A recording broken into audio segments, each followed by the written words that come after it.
Welcome back to another episode of the North Star Takes podcast. I'm Bailey Paulicki. He's Jacob Liberta. We're a Minnesota sports podcast, and today we're going to be talking some Minnesota Timberwolves. It's been almost a week since the Timberwolves were eliminated from the playoffs in Game 6 against the Memphis Grizzlies. And you and I have been doing a little bit of thinking. We've obviously been talking with some of our buddies as well. Super exciting team. And, even though the ending was disappointing, I think it was pretty easy to move on from even the next day because there's just so much to look forward to in terms of the future of this team. And so today we're going to be outlining 5 things that the Minnesota Timberwolves should do this offseason.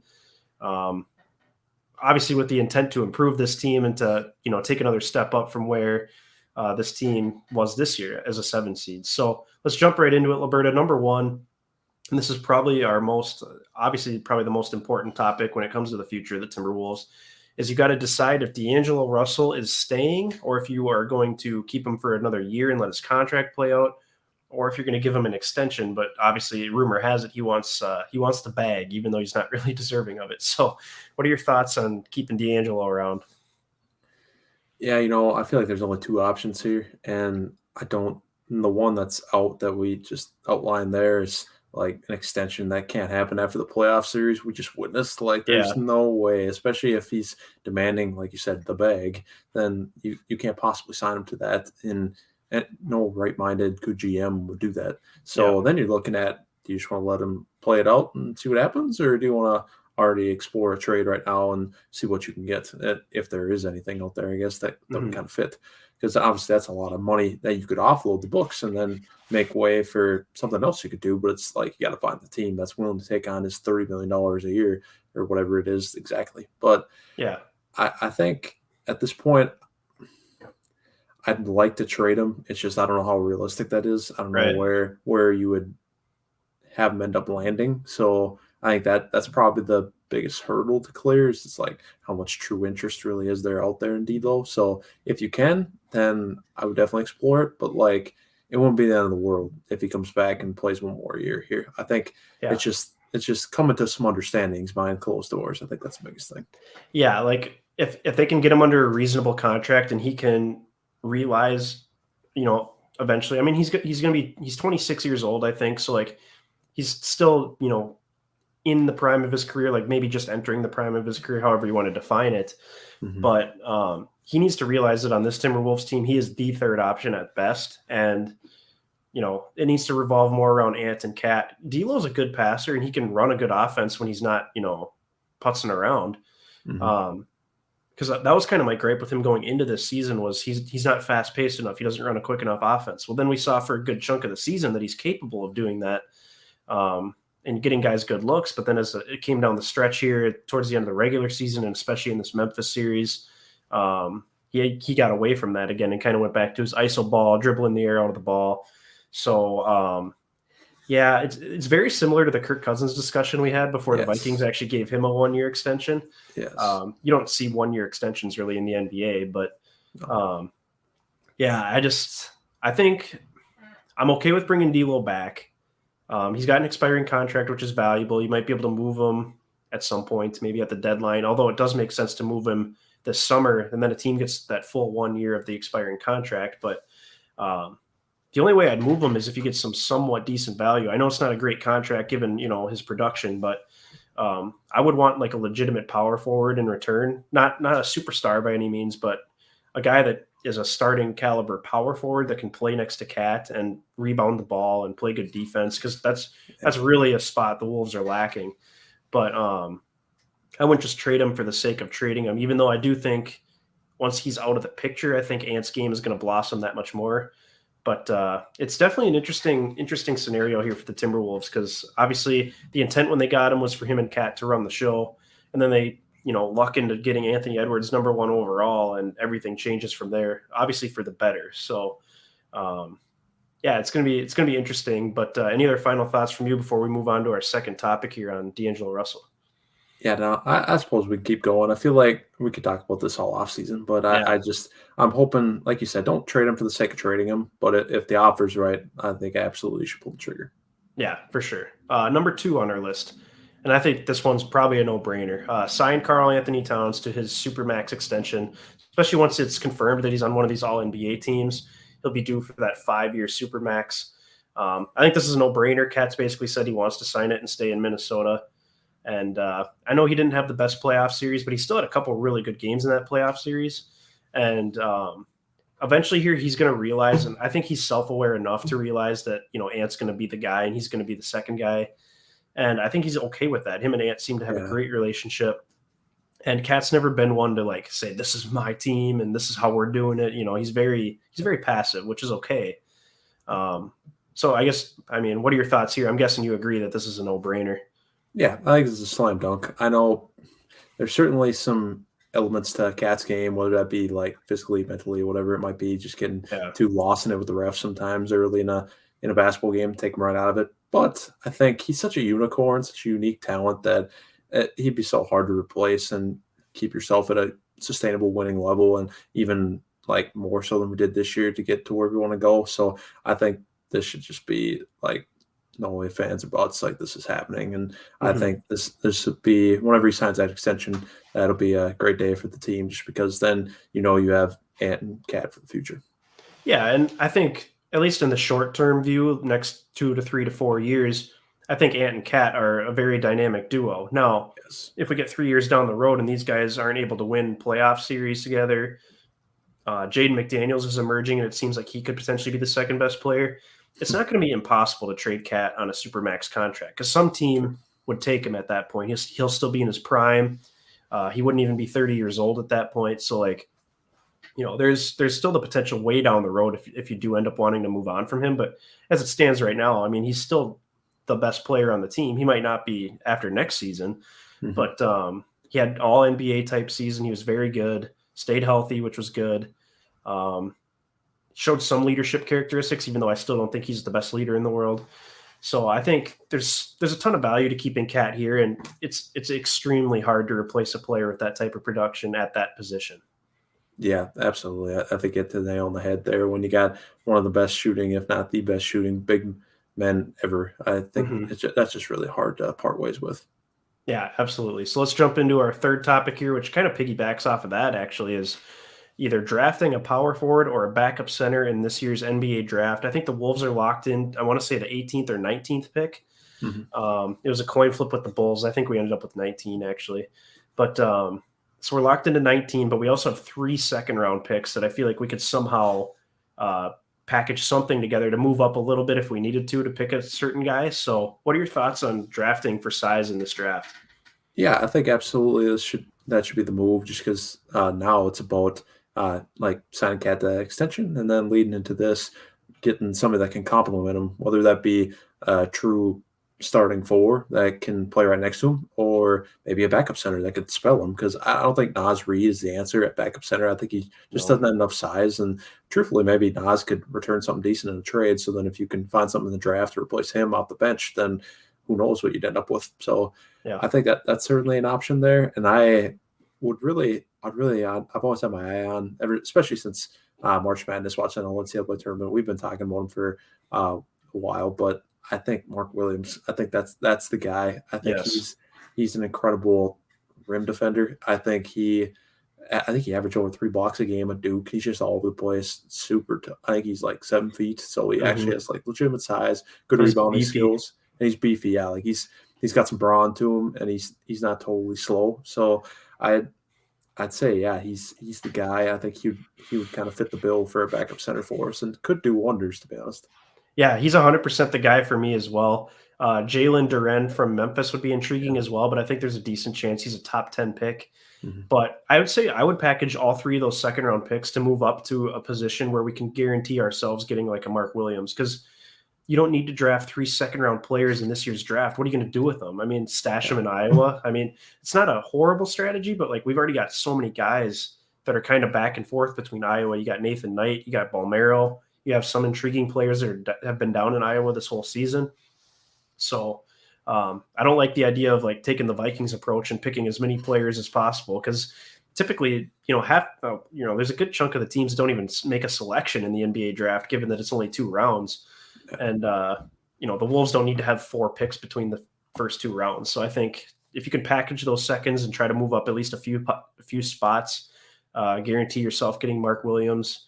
I don't really know of any like great power forward options that would be in this draft, and I don't think there's anybody that you would like automatically slot in to start next to Cat unless you're obviously picking in like the top 5. Um, so I'm all for drafting like a backup in this scenario, and maybe Vanderbilt's still your starting power forward. Maybe you can figure something out where maybe you start Torian Prince, or I don't know. You can make some adjustments. Maybe if you hang on to Naz Reid, you could try him out at power forward. I don't know how well that would work. There's some options there, just given how the Wolves have bigs. Technically, they're just all undersized. So I'd be interested to see what they did, especially if they drafted a backup center. Yeah, absolutely. And honestly, I'm cool. Like if you drafted Mark Williams, I think I'd be cool riding Vando for another year at the 4. I think I can Yeah, live with that. I can too, because I think well, we can get into this another time too. This isn't on our list of 5, but I really think Pat Bev should be moved to the bench. And if you get Yeah. McDaniels out there, I think he's a greater offensive threat than Patrick Beverly is. Mhm. Obviously, the length and the size matters too. But if you got Ant and McDaniels on your wings, and say you keep D'Lo around, I mean, that's very good guard play right there. And McDaniels is your small forward. Then Vandal's really just the one guy out there that's not making a huge impact. But I think they can still design the offense a little bit to get him some looks as well. For sure. And he's an excellent offensive rebounder. I think Yes. he created a lot of extra possessions for us all season long. So I think that's also big to have in the starting lineup surrounding a bunch of shooters. And he's a guy, and so is Naz Reid, that seem to improve every single season. They add a little bit of Sure. something to their game. Yeah. Hard Like even workers. this, yeah, like even this year, Vanderbilt's free throw percentage was much better than it had been before. So Mhm. just stuff like that. Even if he can get to the free throw line with a little more frequency and make a little more free throws, I mean, that would make a huge difference for this team too. So Vando doesn't need to have like a massive improvement, but if he just keeps chipping away and keeps adding a little bit to his game, he could be a great value given his contract at starting at power forward. Yes, for sure. All right, number 4, re-signing Torian Prince, which I think would be massive, and it sounds like he does want to come back, or signing another free agency veteran, small forward / power forward type player. What are your thoughts there? Yeah, I think TP guy, unless you want to go after bringing Cove back. I think that's another intriguing free agent out there this summer. So I think I think I'm all in on TP unless there's some play for Covington, because I think Covington might be just a little bit better, but also TP's I think like 3 years younger, so you also got to Mhm. consider that too. And I really think TPA, especially as the season went on, I feel like he just got better and better. I mean, obviously he had quite a rough start, but by the middle of the season, once we got to that got into that post January stretch, like he was just hitting that like some ridiculous 3-point clip, like somewhere 40%, 45%, somewhere in there. Like it was Mhm. something crazy. Like the guy was knocking him down every night. It was amazing having him come off the bench. So really, I like him a lot. It would take a lot for me to want to replace him. And I think Covington's probably the only guy I would. Yeah, the only thing that worries me with Covington is his injury history. I mean, Yes. it'd be fun to bring him back because him and Cat are such good buddies. I remember when Covington got traded from here, and he went. I think it was Houston he went to. Mhm. Um, he actually came back, and after a couple days, he came back and watched a game with Gerson Rosas. Yeah. Sat with him in the stands and watched the Timberwolves game. So he did enjoy it here, and that would be intriguing. But I think, yeah, ideally, I think you just bring Torian Prince back, maybe for a little bit cheaper than what he was making this year. It's hard to find a solid vet like that can be like your 9th or 10th guy off the bench. Yeah, and a guy who just understands his role. That's Exactly. went through this whole season with us last year. That it's just more chemistry. I guess a guy who's Yeah. already seamlessly fit in with this group of guys. And that's what's incredible too is all year we're like they're playing 10, 11 guys. They're going to have to cut this rotation down. And they really didn't have to outside of like Naz Reid kind of got cut in the playoffs and obviously Jalen Noel. Mhm, Um, Torian Prince, I guess, didn't play a couple games either. But like, you know, every single one of these guys kind of knows their role. They don't try to stray too far outside of that. So mhm. that's what's going to make it tough is, you would think going into next year, there's going to be some sort of roster crunch where, Finch isn't going to play 11 guys. Like if D'Lo's back, is Jalen Noel really going to be back? Do they try to trade him? There's so many different scenarios here. You got Leandro Balmero who's developing. Like, is he going to be ready as a bench type player?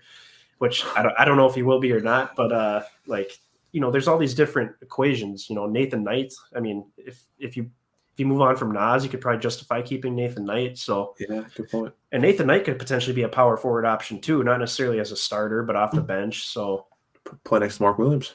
yeah, exactly. Like Yeah. there's so many different things they could do here because every single one of these players has really shown promise. So, all right, let's get into our last point here, which is probably the most important point, honestly. Create an ant-led offense. Now, you came up with this bullet point. What exactly do you mean by an ant-led offense? I think everything's got to run through him more than ever. I feel like we had too much.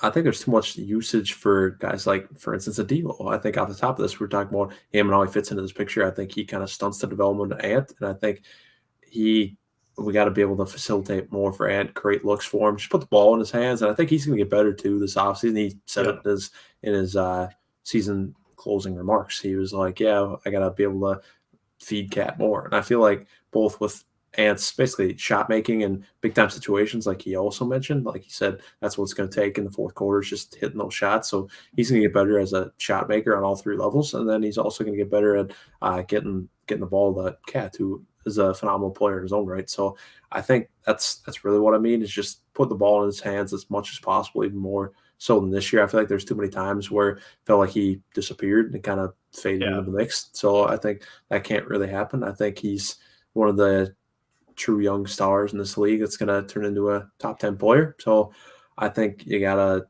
cater to him as much as possible.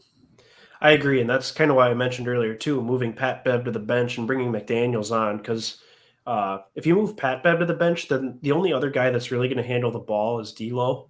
True. So it's either D'Lo or Ant, and if Ant's your two guard, I just think that makes it a lot better in terms of getting the ball in his hands, letting him initiate the offense. Because if he's out there as the three, and then you got Pat Bev and D'Lo who both want to initiate the offense, I think that kind of creates a logjam too. Mm-hmm. So, yeah, I agree though. This needs to be an Ant-centric team from here on out. I mean, I know he's 20 right now. He'll be 21 when the season starts next season. Mm-hmm. But I mean, in no time here, he's going to be the best player on this team. He's going to be an all-star next year. I would almost guarantee it as long as he stays healthy.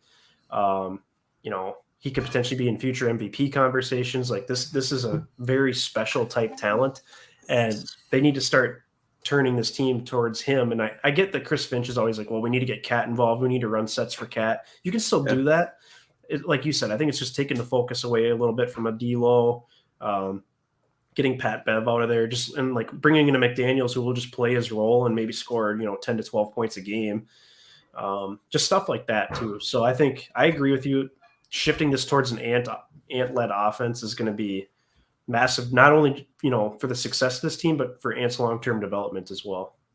Yes, 100%. I kind of like that J-Mac piece he threw in there too. I think he can be there for even, again, building off of Ant's passing, I guess, and that getting better, become more part of his game. It's on those driving kicks, like Ant is as ferocious as a really penetrator as anybody. And obviously that if defenses tighten up and give you more on the perimeter, then you have guys like Jaden McDaniels who can just knock down threes in the corner like nobody's business, especially like he did in that game 6 against the Grizzlies. Like this guy was all over, like he can be a really good shooter. So I think just surrounding Ant with a shooter like that, I think that's great.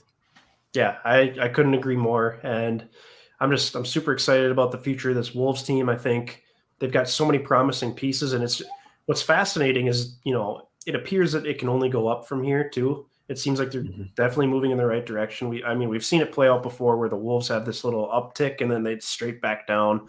But just given the core they have in place here, the head coach, I'm really excited to see what they do this offseason, the moves they make, and then what they come out with next season to, make this team even better.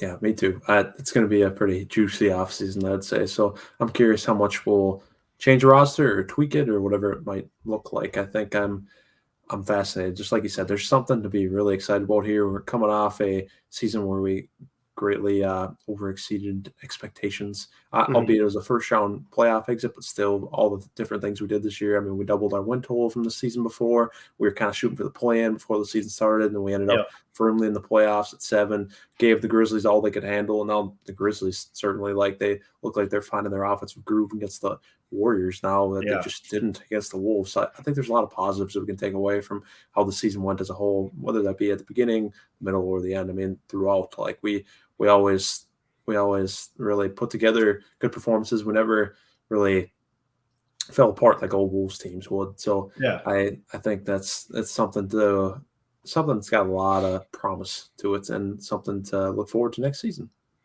I think that's a perfect way to sum it up. So I'm just going to leave it there. But that will do it for this edition of the North Star Takes podcast. Please click the like button on this video and hit the subscribe button on our channel if you haven't done so already. Feel free to give us a follow on both Twitter and Instagram, and let us know your thoughts in the comment section below. Would you add anything on the list of to-dos for the Timberwolves this offseason? And let us know your thoughts about what our 5 things the Wolves should do, how you feel about that. So until next time, thanks for watching.